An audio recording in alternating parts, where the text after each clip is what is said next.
C'est moi le problème d'être la balance de la famille. Ah oui. Tu dis ça en connaissance de cause? Non, je vois pas de quoi tu parles. J'ai une grande famille et très compliquée. Mes parents se sont séparés quand j'étais petit, ma mère s'est remariée et a eu d'autres enfants. Parmi nous, seul le plus jeune et moi gardons contact avec ma mère. Les autres ne veulent plus rien avoir à faire avec elle, à cause de vieilles histoires et de traumatismes du passé. Résultat, il y a zéro communication entre les deux camps de la famille.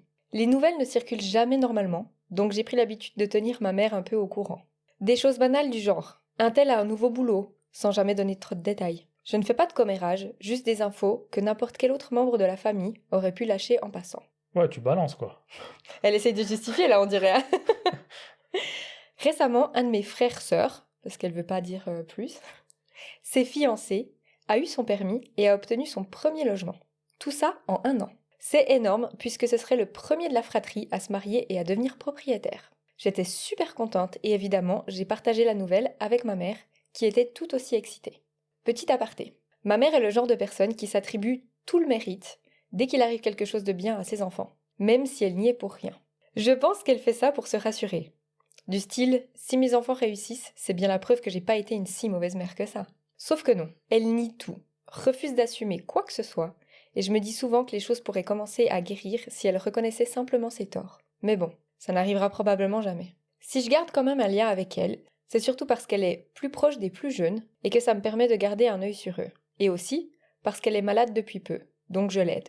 Je l'accompagne à ses rendez-vous, je l'aide à remplir des papiers, je vais lui chercher ses médicaments, etc. Malgré tout, c'est ma mère. Et je veux utiliser le temps qu'il reste pour créer quelques bons souvenirs. Bref, après que je lui ai parlé des fiançailles, elle a contacté la fiancée sur Facebook pour la féliciter.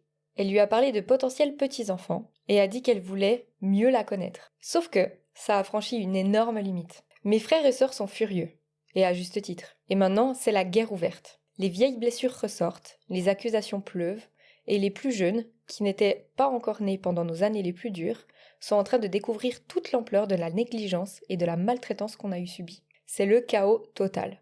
Je ne voulais pas que ça dégénère comme ça, mais je ne pense pas non plus avoir mal agi. De toute façon, elle aurait fini par l'apprendre d'une manière ou d'une autre. Et au moins, en la tenant informée, elle ne se sent pas mise à l'écart. Ce qui évite qu'elle s'emporte en mode « on ne me dit jamais rien ». Alors maintenant, j'essaye de trouver le courage d'avouer à mon autre frère-sœur, celui qui est aussi en rupture de contact, pour qu'on puisse réfléchir ensemble à la meilleure façon d'en parler à mon autre frère-sœur fiancé. Alors je me demande, c'est moi le problème ?